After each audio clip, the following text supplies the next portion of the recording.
when you're weary, feeling small, when tears are in your eyes. Hello, everybody. This is Ray Renati, and you have reached Green Room on Air, and this is my podcast. How's it going, everybody?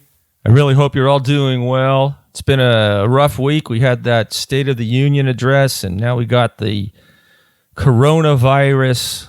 What else do we have? We got all kinds of crazy stuff happening in the world. But you know what? We keep on trucking. And today I have a very special guest for you, Sara Moore. Sara Moore is a clown. My first clown conversation. Who'd have thunk? Sara Moore is a clown's clown, if you will. She has been clowning for decades. She was dubbed by Merv Griffin. Do you remember Merv Griffin? The maker of Jeopardy and Wheel of Fortune, and used to have his own talk show. Well, he called Sara Moore the hardest working clown in show business, and our new Fanny Bryce. She's worked with all kinds of big stars. She's worked with Ringling Bros and Barnum Bailey Circus. She's also a writer, a director, and a filmmaker. And she has a new show that will debut on February 19th at Z-Space in San Francisco. February 19th through the 29th. It's directed by my friend, Colin Johnson, who I've worked with many times. He's a fantastic director. She was so happy to get Colin as her director, and you'll hear that in our chat. I don't see how this show can be anything but mesmerizing. So get your tickets. Go to zspace.org/supers. zspace.org/supers. Okay, I think that's enough of the housekeeping portion of our show. Let's get right into my talk with Sara Moore.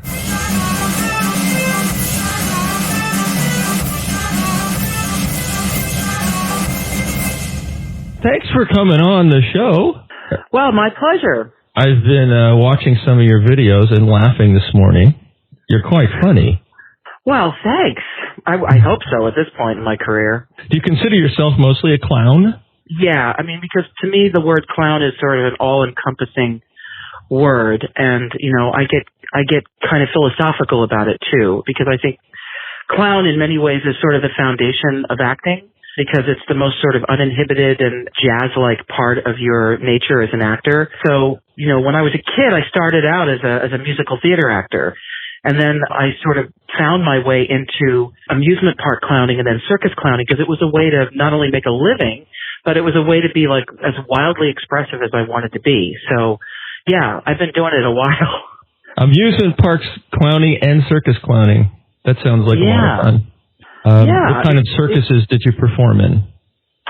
I've been in a number of them. I was in Ringling Bros for a while. I worked at a place called Circus World in Florida, which was a tributary of Ringling Bros and also became its own entity. I've been on the new Pickle Circus. I've been on Make a Circus locally here in the Bay Area.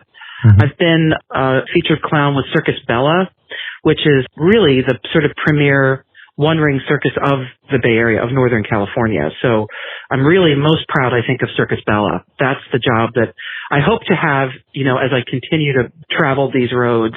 So, yeah, and now, of course, I'm at Circus Center. I've been there on and off for 20 years. I was artistic director of Make a Circus for a while.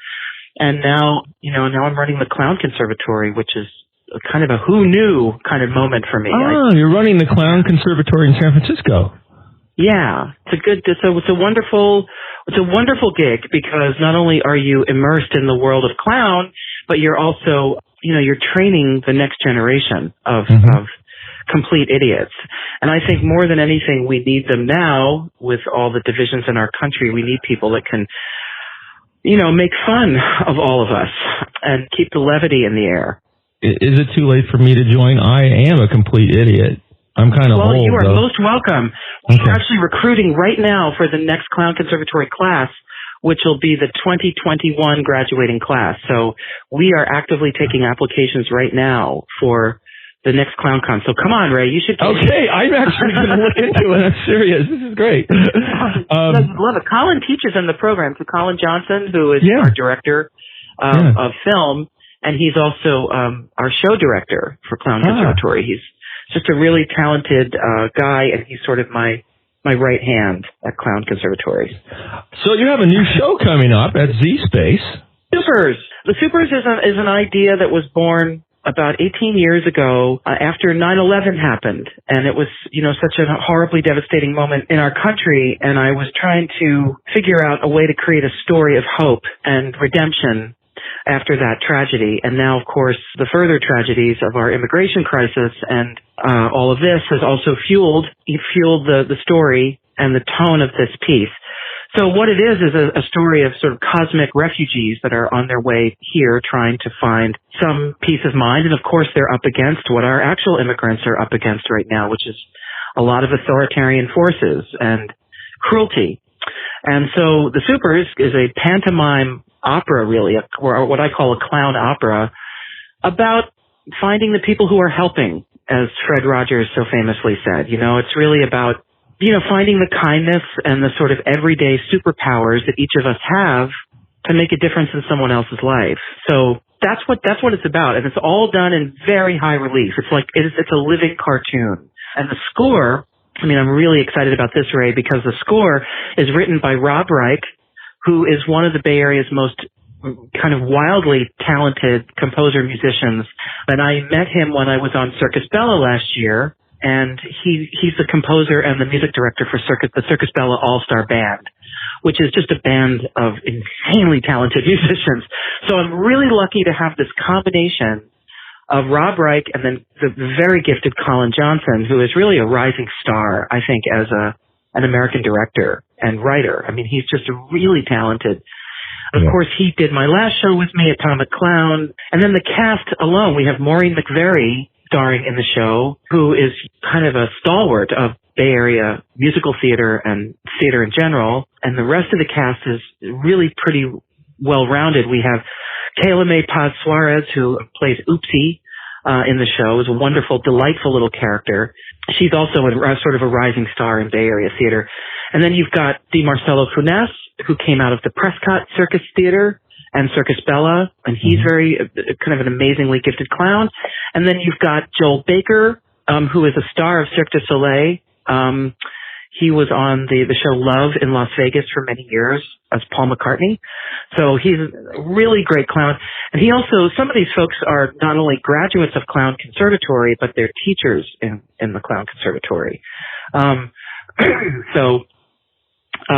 It's a pretty gifted. You got a lot of talent there. I know. I mean, wow. It's pretty wild. Guillaume Milhau is the other person I wanted to mention too. He's also one of the immigrant characters. He graduated from Clown Conservatory and studied in Paris with Django Edwards, the famous American expat who's over there teaching clowning. And then Adam Roy. Adam Roy is kind of the star of the show, and Adam plays the sort of the range of authoritarian characters that are up against these people. And in my opinion, he's doing some Jedi level clowning. I mean, they all are, but Adam is doing like Obi-Wan Kenobi level clowning. So, just super high end, really good physical theater. So you will feel really immersed when you come into this show. It's a very trance-like kind of situation, or what I call, a dreamscape, a clownscape. And it's for audiences of all ages. I mean, I really think 3-year-olds could get into this, and 93-year-olds could get into this. So, I love that. So there you go, Ray. As you can tell, I can talk about it forever. So just interrupt me. It's great. No, I don't want to interrupt you. I'll let you talk. If I interrupt too much, then I got to edit out all my Oh, it gets kind of tedious. So I've learned not to do that over the last few years. Oh my gosh. But I love doing this. I love talking to people in the Bay Area. Mostly that's who I talk to, people like you. Awesome. Maureen's actually a good friend of mine. Wonderful. Yeah, she's so funny too.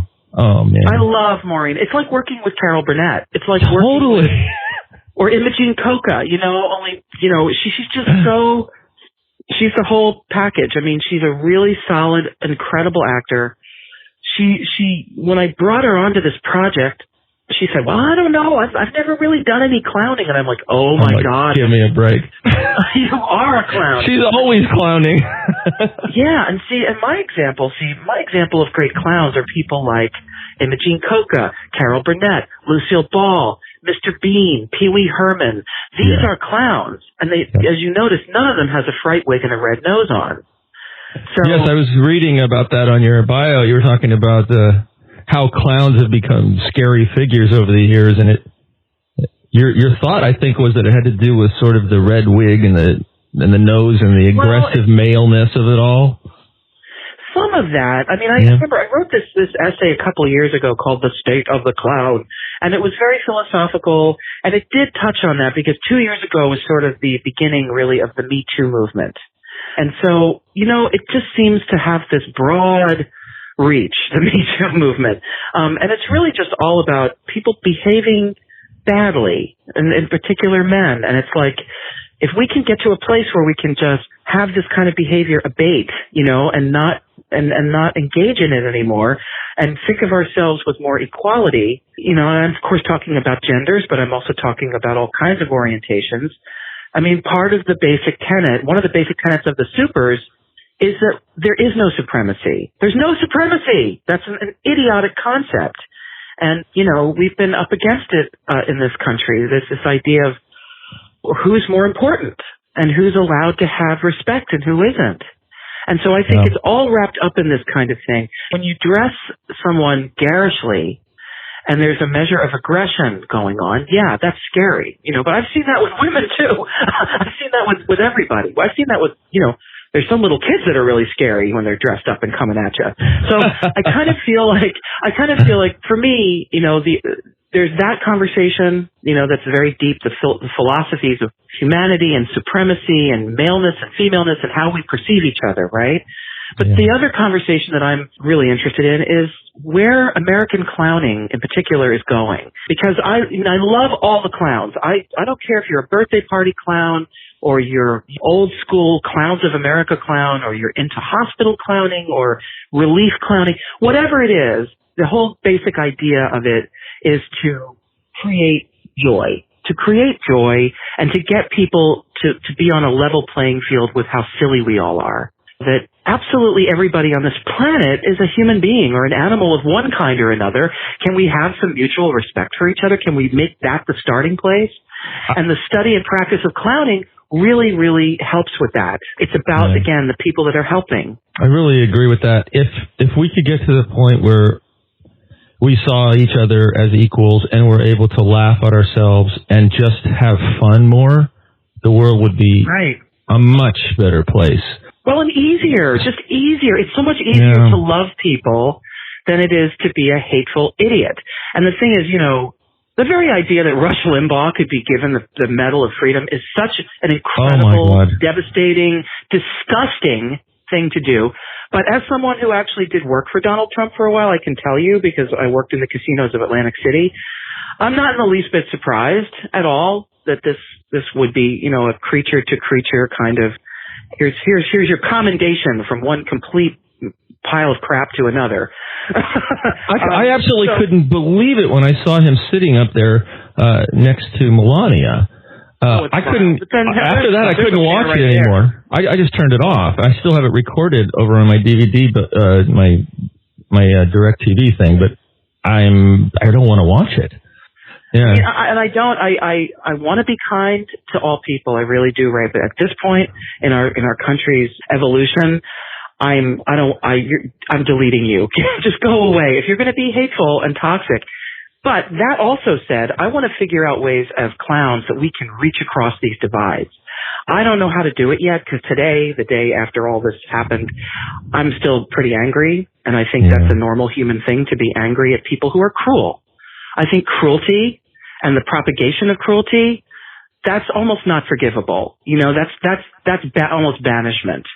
But having said that, the thing that I'm trying to figure out in the world of clown is, again, how to get from that place to a place, as Rumi said, in this field between right and wrong.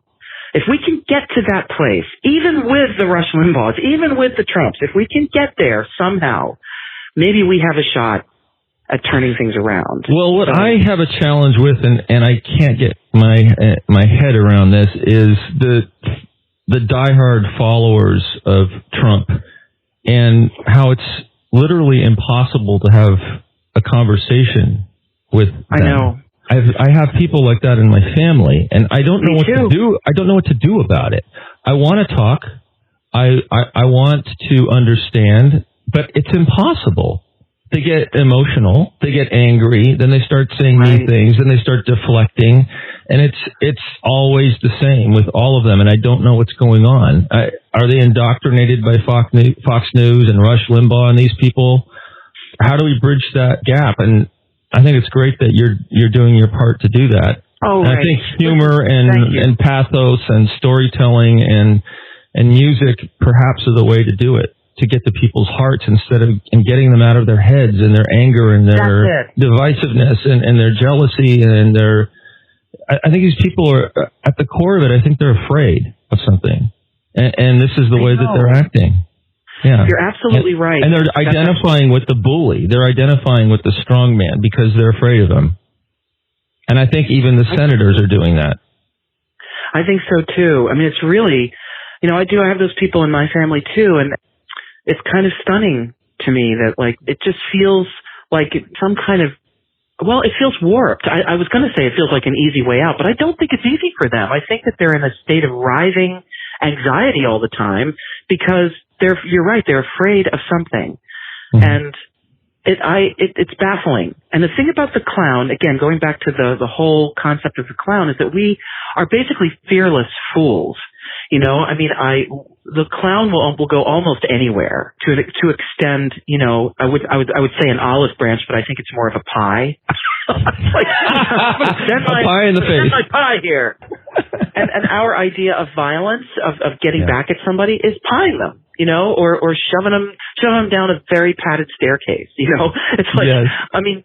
What's great about physical comedy is it's sort of really great physical comedy is the very embodiment of being a clumsy human, because all of us are clumsy. Even the people that we think have the most grace, they don't. They're still human. They still fall down and drool and spit and cough and sneeze and everything else. So snore. Yeah, right. And this is the thing I love about the embracing of clowning, is it's got this almost Zen feel to it. It's like, don't resist. Don't resist being who you are. Right. And the thing about the people that support fascism, because that's what it is. It's just fascism. The people that support this, it's almost like they're rejecting their own humanity. They're looking for something that's going to save them from having to face the fact that they are who they are. Yeah. And, and that means that you have to chuck out the idea of supremacy. You have to get rid of it. You are not better than somebody else, and somebody else is not better than you. And if we can get to that beautiful field between right and wrong, there's something there. And what I hope for the Supers, Ray, what I really hope for it, is that the show will do what it's being created to do, which is to bring people together and make audiences just leave feeling like, I can look at another person that on any other normal day, maybe I wouldn't understand, or I wouldn't like, or I would immediately say that person's too different than me for me to understand, and take a step toward them. Take a step toward them. Now I'm assuming, maybe I'm wrong, but most of the people who will be going to your show are already of your mindset. Well, that's the issue. Just like The Jungle, when The Jungle played ACT, it was a fantastic show, but all of us in the Bay Area were well on board with understanding the plight, or wanting to understand the plight of these people over in France, and what they had gone through and what they're still going through. But the idea of The Jungle is they wanted to take that show into other communities around the country that would normally be very red state, very right-wing communities, and try to get them to see the show about the plight of real people, what they're going through when they're displaced and when they're refugees. Because there's a real dismissive quality to a lot of the right-wing people in this country about what other people go through. Do you think you might be doing that with the Supers? That's what I hope to do. I hope that, and like you just said, with heart, This is a show that there's no dialogue. Every aspect of this story is told with face and body and music. But the whole tone of it, the whole story of it is really being able to look at each other and accept that there's people that are different than you that actually can become your family. They could become a vital part of your own life. And by joining together, by collaborating together, that's how we make good things happen. That's how we move forward. No one is alone. No one is ever alone. If you elect to be an isolated person, that's a different thing. But even then, the world around you is populated. The whole point of the Supers is that love is the last great technology. And that is the tagline to the show. And that's a very broad and interesting term, but for me, what that basically means is, we've mastered so many other things. We've been able to figure so many things out. What we haven't been able to figure out is how to actually love each other, even with all of our faults, even with our differences. Well, even probably the people going to your show will be more on the left, if you will. I don't like using that Sure. term. And I think that, including myself, I could use a little bit more instruction on love, because I get so frustrated that I can get angry. And that doesn't help either. I mean, if you get angry directly at people who you feel are blinded, it's not going to make them see. It's going to take something different than that. You need to figure out how to love everyone, no matter what their beliefs are. And it's hard. Part of it is getting them to love you back. Trying to get family members who there's sort of a foundational love within families. Okay, we're family, right? Right. But at the same time, getting them to really actively love you, even though they're of an entirely different mindset, and they themselves are behaving in a cruel way. If there's a way to draw them into a world of your love and get them to see that you actually are being kind, and that kindness is something they should cherish. That's another thing about the Supers that we play with between these characters, that we're trying to portray different types of repulsion and kindness, and how we get to each other, and then how we join forces to create a greater kindness beyond ourselves.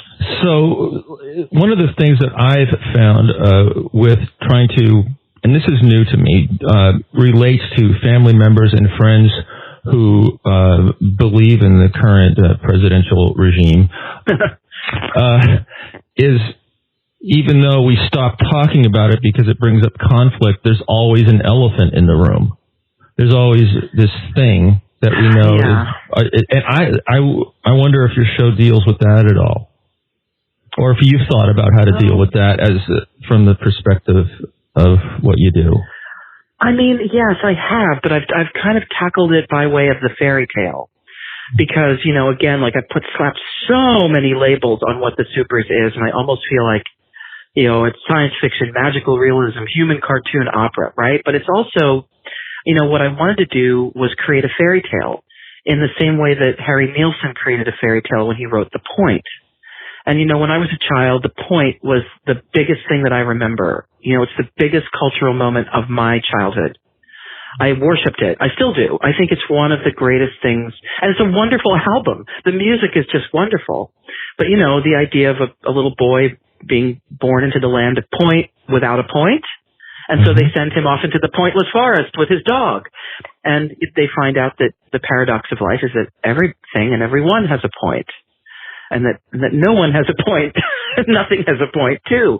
Yeah. So I'm kind of in that realm. I'm in that realm with the Supers. I'm creating an emotional landscape, an emotional sort of trance-like quality to the piece, where people can come in and feel these emotions and be able to experience loss and hunger and longing for collaboration and kindness and being banished and being afraid, and finding through all these emotions how to come together, how to answer a call, your own call to action, and find out what your superpowers are.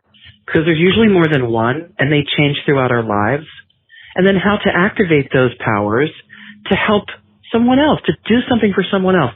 Because the hardest thing about this, really fascistic right-wing agenda these days, and also all through time, it's how selfish it is. You know, it's like, bugger you, Jack, I've got mine, I don't care. What's fascinating to me are some of the sheeple, you know, the people that follow these regimes, that they seem to be deluded. They seem to think these leaders care about them. That's amazing to me. And what they're preaching is rank selfishness. They're preaching, don't care about other people. Don't give a crap about anyone but yourself. And meanwhile, again, like, that is another form of, like, supremacy. And we need to get rid of this concept of supremacy. So, I don't know. You know what, Ray? The funny thing is, I should have been a philosophy major. And I almost was. I almost wanted to go to college for philosophy, but instead I became a clown. So now I'm just like, I'm constantly running my mouth about things I experience and see, and yet I'm not an intellectual by any stretch. You know, I'm very much a theater artist and a circus artist, but I'm really trying to use these skills to, you know, just to inspire people. You know, I want people to be inspired to be decent and loving to each other, and realize that humor and music and poetry and culture in general is soul food, and we need this. And if we have more of it, you know, maybe people would just be in a different soulful zone within themselves, and they wouldn't be so quick to say, that's over there, I want that, that needs to not exist, and that person over there is wrong, instead of being so angry all the time. Well, you brought up Mr. Rogers, and I think that's a good example of that sort of antidote to this problem.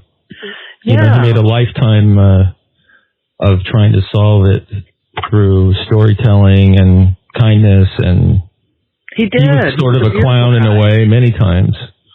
All of his puppetry and magical. It was, yeah. You know, so that's the thing is, you know, as artists, and you know this too, Ray, as a theater artist, like a big part of our job is to figure out how to just enlighten and inspire people, and then be enlightened and inspired back by them to create the next thing. We need art more than ever, you know? Absolutely. Now, I like the fact that you're doing this as pantomime. When I was over in England, pantomime is very popular in England and London, especially, and we don't get a lot of that here. But I think that it can touch you in a different way than words can. Well, I discovered that a few years ago when I did a show called Wonder World. I wrote a version of Alice in Wonderland where all of the characters were now over the age of 70. And it was kind of inspired by my mom, because I'm the proud daughter of a British mother. And so I grew up, you know, in a household of Masterpiece Theater and Shepherd's Pie and all that stuff. But there was a sensibility about the household. There was a comic sensibility of, like, no matter what, we carry on. You know, you look at the British women, like, you know, Dame Judi Dench and Maggie Smith. I mean, they're as old as the hills, and they're still working, which is great. So I wanted to write a piece about aging as a homage to my mother, and it turned into this pantomime, right? Became the whole thing was done, again, all pantomime, no words at all, and all set to music. So that show ran for a while at the Creativity Theater in the summer of 2013, and then moved the following year to Center Rep out in Walnut Creek, and did really well. You know, did really well in both venues, and it inspired me to want to do bigger shows. It made me realize I want to do this silent but you know, musicalized form of entertainment, but I want to do it on the size of Grand Opera. I want to write these big physical comedy operas, and I call it opera because I love opera, and I was raised going to the Academy of Music in Philadelphia to see operas, and I love the grandiosity of it. I love how huge everything is, all the emotions. And that to me is that's very similar to clowning. You know? Yeah. Drag performers are very similar. Drag performance and clown performance are very much two sides of the same coin. But I think it's a three-sided coin, because the other side of the coin is high opera. So it's all about, you know, being amplified, the amplified human spirit. And these art forms, whether it's opera or clowning or drag, all afford that. They allow you to do it. And even Shakespeare, I mean, some of his most interesting characters were the clowns. Well, I love them. I mean, I got to play Bottom in an off-Broadway production of Midsummer back in, what was it, 2006 or 7? Yeah, that was a golden moment for me. I always wanted to play him, and I got to. But yeah, Shakespeare's clowns are over the top, too. Such a great role, Bottom. Such a great role. Oh, he's wonderful. You must have loved that. It's written so well. I mean, he is a total clown. He may be the best clown in all of Shakespeare. Yeah. Yeah. I mean, he's lovely, you know, and stupid and fabulous, and yeah, he is very well written. Yeah. And he gets to die, you know, a lot. Yeah. I was a Thisbe once. Oh, wonderful. So, gosh, about 10, 15 years ago. So I got to kill Bottom. That was fun. And I'm like 200 pounds, 6 feet tall. It was kind of ridiculous. But funny.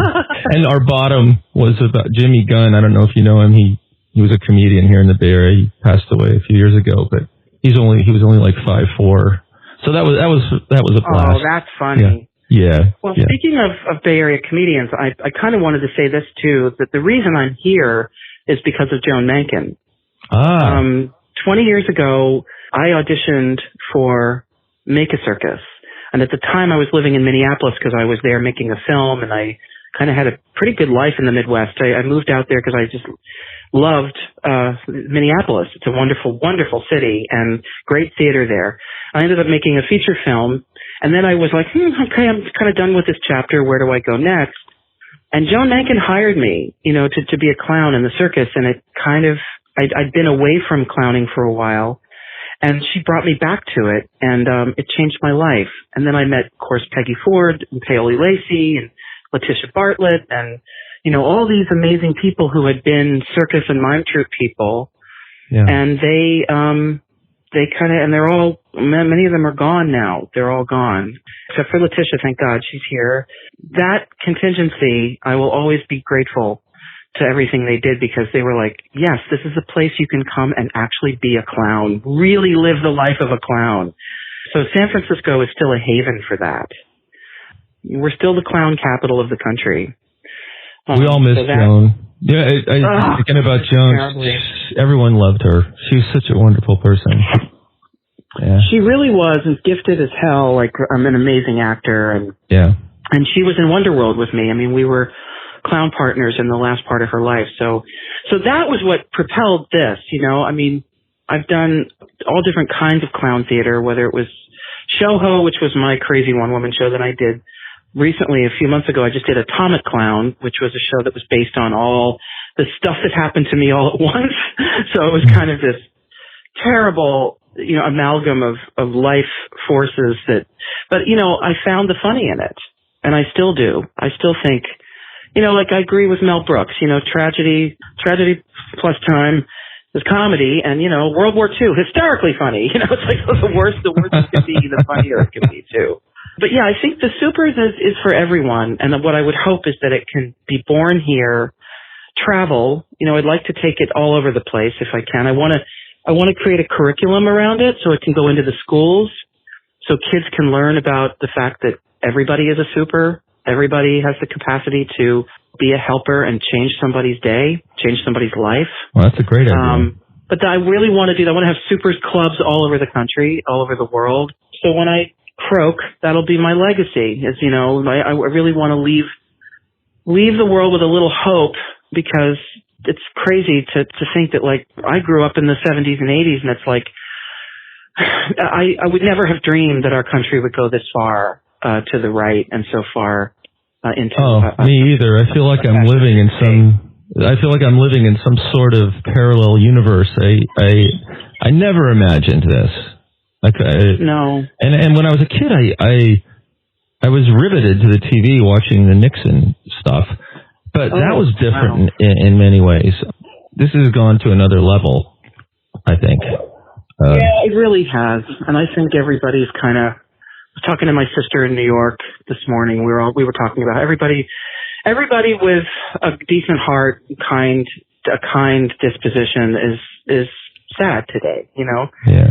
And well, that's why we need people like you. We need people like you to change that, to spread a different thanks, Ray. message around the country. Well, I just want to do my part, and I love bringing people together. I like a party. I like everyone to come together and chill out and laugh and cry when you need to, but laugh as much as you can because, that's the world. The world. Yeah. So I think I've said everything. I've said a lot. Do you think I've said too much? No, you're wonderful. I love it. Thank you. And your show is called The Supers. The Supers. And it's going to be Z-Space, right? Yep, Z-Space in the Mission. It used to be Theater Arto, but it's now called Z-Space, and it's wonderful. The great Lisa Steindler is the artistic director there. It's my favorite theater space in the whole city, so I'm really glad that we got it. But it's going to run only 9 performances, and this is a family show. This is a show to bring everybody to. You can bring your kids, bring grandma, bring grandpa, everybody. So that's what I'm hoping. I want to hear lots of little kids laughing. That would be wonderful. So Z-Space in San Francisco from February 19th through the 29th. All people have to do is go to the Z-Space website. You can just Google Z-Space, and there it is. Yep, there's a big page devoted to the Supers. Yeah. There's also going to be tickets on Gold Star. I'm pretty sure there's a kid ticket price too. I'll put the links in the show notes so people will be able to just click on them. That's great. That's perfect, Ray. Thank you. Yeah, tell everybody to get on in here. It's going to be lovely. I mean, it's really going to be a fun run. And the joy that's gone into creating this show, Colin and I were saying, we looked at each other and said, don't you have that feeling, that rare feeling? And I said, yeah, I've got it. I've got that feeling, that this is a really special piece of theater. And it feels like Forrest Gump in this way, that Forrest Gump was in turnaround for something like 15 years before all the elements came together and the film was to be what it was to be.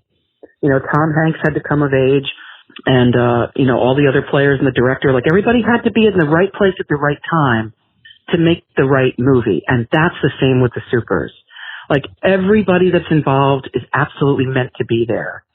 And that's a rare feeling. So everyone has to come see this. I've had that a couple times, so I know what you're talking about, and it's wonderful. It's surreal. It's otherworldly. So I really can't wait to see this show. I can't wait to, and I can't wait to meet you. I know. I can't believe I haven't met you. Unless I have, I don't know. Maybe we'll find out when we see each other. Yeah, that's what Colin said too. He's like, "What do you mean you don't know Ray?" And I'm like, "Oh, well." I was like, "I know of him," and he's like, "Oh, you guys totally know each other." So, Colin and I had a lot of fun with this thing called Shots. I don't know if you would know what Shots is. Yeah. Shots is great. I have so much fun doing that. Thanks, Sarah. It's been great talking to you. Oh, my God. It was great talking to you, Ray. Well, I thoroughly enjoyed that conversation with Sara Moore. Not only is she a great performer, but as you heard, she is a thoughtful and concerned human being, and I love that. I thought before we signed off, I'd play a little clip from the cult classic film that she wrote and directed called Homo Heights, starring the late, great Quentin Crisp. Check it out. So what did you do tonight besides your usual autoerotic endeavors? Don't be cheeky. I yacked a bit with that Tootsie chap from the Homo Herald. That mealy-mouthed hack. What did you talk to him about? Oh, everything. Benoit balls, radiator caps, gelatin versus pudding, alien kidnappings, my rage, my desperation. Oh, fuck me, Malcolm. What is it now? What could you want? A surprise, or to die. They could be one and the same thing. Cut the king leer, Malcolm. You're so dramatic. Dramatic? Look at me. I'm the Greta Garbo of queerdom. You are off limits, Cookie. Incommunicado. Well, thanks everybody for listening to this episode of Green Room on Air. I really enjoyed speaking with Sarah. I feel so privileged that I'm able to have these conversations with performers who have achieved so much in their fields. They have so much to share, and they are always so thoughtful and intelligent and funny. And Sara is no exception. And don't forget about her show, so be sure to go to the website Z-Space in San Francisco, and you can get your tickets there for the Supers. I will put a link in the show notes here for this episode. The Supers runs from February 19th to the 29th. If you would like to contact me or talk to me about being a guest on the show, just send an email to greenroomonair@gmail.com, and I'd be happy to talk to you. Or if you have any questions or comments about this episode or any other episodes or suggestions for future episodes. And remember, Green Room on Air can be found on all of your major podcasting platforms. The website address is raysgreenroom.com. All the episodes are there as well. If you have your own podcast and you want to mention mine, go for it, and I'd be happy to mention yours. And if you enjoyed this podcast, please tell your friends all about it. The more listeners, the better. The more listeners I have, the more interesting content I can create. Again, thank you so much for listening. I think we'll close out the show with my good friend Carly Ozard singing her rendition of Imagine by John Lennon.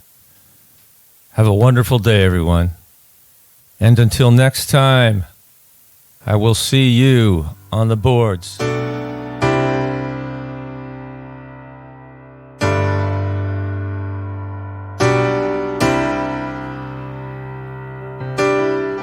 Imagine there's no heaven. It's easy if you try. No hell below us. Above us only sky. Imagine all the people living for today. Imagine there's no countries. It isn't hard to do. Nothing to kill or die for. And no religion too. Imagine all the people living life in peace. You may say I'm a dreamer, but I'm not the only one. I hope someday you'll join us, and the world will live as one.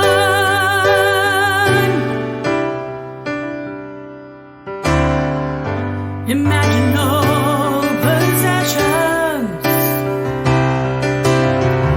I wonder if you can. No need for greed or hunger. A brotherhood